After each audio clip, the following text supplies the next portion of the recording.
Last time on Hakai, jealous of Goku's new designation, Vegeta ventured to a realm known as the Anti-Life Dimension in order to push himself to new limits. And much like he would with the hyperbolic time chamber, to escape he would obliterate the dimension itself, creating a hole in space-time to return to Beerus and Whis. Minutes later, we join all 12 gods of destruction at the annual meeting of the gods. As the destroyers are split on welcoming Goku into their inner circle, Pikkon suddenly appeared to call out our hero specifically. But what is his reason for doing so? This is part 10 of an ongoing series and was created by Hakai. Support him and catch up fully using the links below. After addressing Goku directly, Pikkon gazes at the Saiyan with unwavering confidence. Previously curious if he was Son Goku, now he's sure of it. He was the one who made quite the lasting impression during the Tournament of Power. While all the participants were likely unaware, their battle was witnessed by many more who weren't present in the arena. It's rather impressive that a mortal is able to tap into Ultra Instinct, and seemingly so naturally. And even before then, every time it seemed like he was done for, he'd always get back up and surprise everyone. When he had heard that he became a destroyer, he knew he had to meet him in person and look him in the eye, offering his congratulations on attaining such a rare opportunity. Not only do you have to be one of the most formidable warriors imaginable to become a destroyer, but you also have to have just plain dumb luck for a position to be available. He chuckles that he had no idea he was famous, but thanks him for his compliments nonetheless, not bothering to mention that he didn't even want to be a destroyer to begin with. Pikkon believes, as a new god fresh to this new way of life, he doubts Goku is familiarized with some of the old stories about the universes, tales which explain how things have become the way they are, so he will enlighten him of one in particular. The leader of the Celestial Guardians alerts everyone to listen carefully. What he's about to say will also act as a preamble to the reason and urgency for today's meeting, and help them make sense of why he's come here. Prompting our dim-witted protagonist to state no promises, but he'll try to keep up. Pikkon continues, again pressing everyone to pay close, undivided attention, because he won't be repeating himself. A long time ago, what the Guardians refer to simply as existence was very different from what it is today. It started as nothing more than a big, empty void, a blank canvas on which that all reality would one day be written. Back then, although it's not known how, powerful beings known as supreme deities came into creation. They possessed the effortless ability to create entire galaxies or destroy them in the blink of an eye. There were 7 of these beings in total. Everyone already knows one of these in particular, the ultimate ruler of this realm, that they know as Lord ZENO. Processing this. Present company is just lucky smoke isn't rolling from the Saiyan's ears. A little confused. He thought Zeni was the supreme ruler of everything. Top at the top. The end-all be-all. So he's saying there are others just as strong? His counterpart smiles, figuring this would be new information to him. How could he know otherwise? It's like this.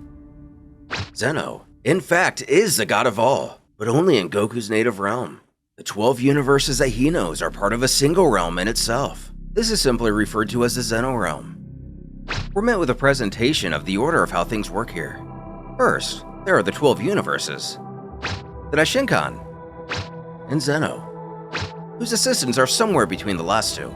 The ZENO realm can be thought as a container for the 12 universes it holds, essentially going from planet, to galaxy, to universe, to multiverse, the supreme realm. Much like the Kaioshin and Destroyers are assigned to a universe, supreme deities are assigned to what's essentially a multiverse. There are 6 other realms of this nature, each with their own supreme deity.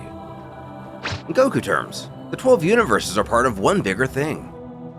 And so the 12 universes we've come to know, again, are known as the ZENO realm. It's just one of 7 outer realms. Each of them have their own mortals, divine hierarchy, and everything in between. And each one is led by a supreme deity, just like ZENO rules over this one. However, there is one exception. Ages ago, well before any present company ever existed, one of these supreme deities was taken by greed. His name was Zarat. His lust for power and control drove him to not only want to rule over his own realm, but infinitely expand the borders of his domain.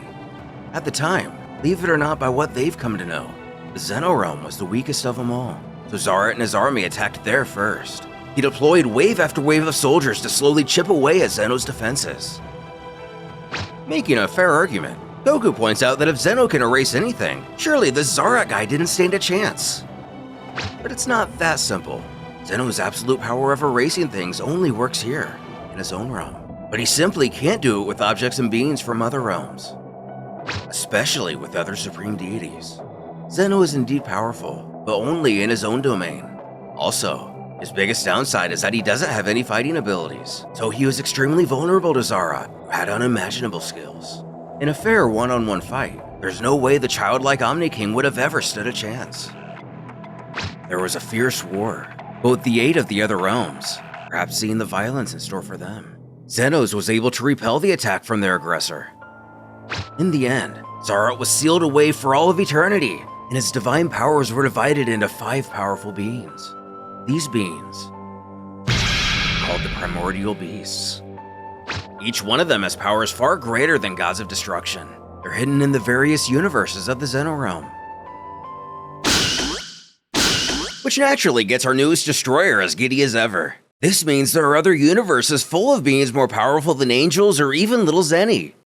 Asking Beerus if he knew this the entire time, or has he been holding out on him again? And of course he did. He knows lots of things, including everything Pikkon just told him now. Although Liquor isn't so convinced of his colleague's arrogance towards the situation. Come to think of it, Beerus may be just as or even more disliked than Goku by the other destroyers. While little of the reasons already known, maybe one day this will be expanded upon. Continuing, Pikkon explains that after Zara was sealed, word quickly spread throughout his kingdom, causing it to methodically devolve into anarchy due to the disputes between the various deities it contained. Then, sometime later, a group of powerful gods from the Zara realm, called the 5 Celestial Mages, invaded the ZENO realm searching for these 5 primordial beasts. They wanted to gather them to bring Zara back, so he could once again lead them to divine supremacy. Due to this, another war began. But this time, ZENO's realm was already properly fortified and ready for anything. This proposes a thought. Could the Celestial Mages be the ones who destroyed the Super Dragon Balls? If not, who else could it be? However, the gods from all the other universes joined forces and defeated the Mages, sealing them away too so they can never wreak havoc on everyone again. Jin implores Pikkon not to be so modest. According to the history books, he's the person responsible for that victory in the first place. He had an instrumental role in the final battle which cemented their fate. Which means Mr. Pikkon Sir here must be really powerful. Who doesn't take full credit, but admits he indeed had his part. That much wouldn't be a lie, but they haven't got the time to go into the details of it all. Elmont agrees. He too thinks that's enough storytelling for one day. But the question remains, why has he come here? What did he want? The Celestial Mages have broken their seal and are free. Arak questions what this means. The Mages were under the surveillance of the Celestial Guardians, were they not? And they were. But recently, the Guardians were attacked in a moment of weakness. This led to Master Anzen's death and the liberation of the Mages. These events were seen in Chapter 1 of the series. Universe 7 God of Destruction thinks to himself for a moment. Attacked in a moment of weakness. While it may be too early to speculate with conviction, this all reeks of betrayal. It also means that they can't trust Pikkon's group of people at the moment. Who agrees? He too sees that everything leads him to believe that someone has infiltrated the celestial world and is working within the shadows. Right now, not even the Celestial Guardians are trustworthy. When Goku raises his hand requesting everyone hold up for a sec, he needs someone to explain to him what these celestial worlds and celestial guardians are. But Beerus is in no mood and scowls for him to shut up. Nobody wants to explain everything to him right now. The Liquor has to get another shot in at him and scoffs like he's the expert or something. There is something that Ewan doesn't quite understand. According to Pikkon, the liberation of the Celestial Mages didn't happen recently, did it? So why is it taking him so long to report this information? It's awfully strange for something so important to be muffled for any longer than absolutely necessary.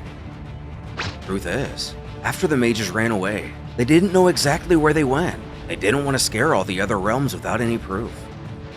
Deep down, they had hoped they could find them by following their traces before spreading the news. But recently, they confirmed that the Mages were indeed in the ZENO realm. Because ZENO himself, the Omniscient who lived in the 7th universe here, was kidnapped and the Super Dragon Balls were destroyed. It was clearly their doing. It was an intentional and blatant act of war.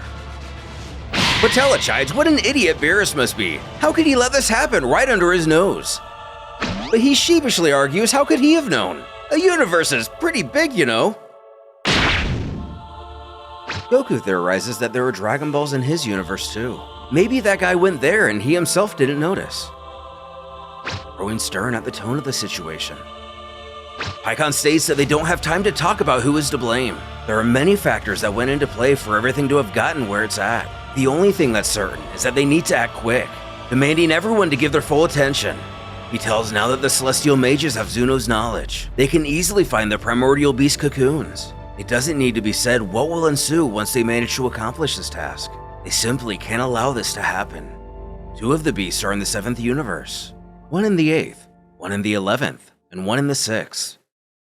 Setting off alarm bells in Goku, not worried about his newly assigned home of the 6th universe, but the fact that there are 2 back home, leaving us to wonder if he is truly powerless to do anything about it. Pikkon continues. He instructs all the gods that have 1 beast in their domain to go after him.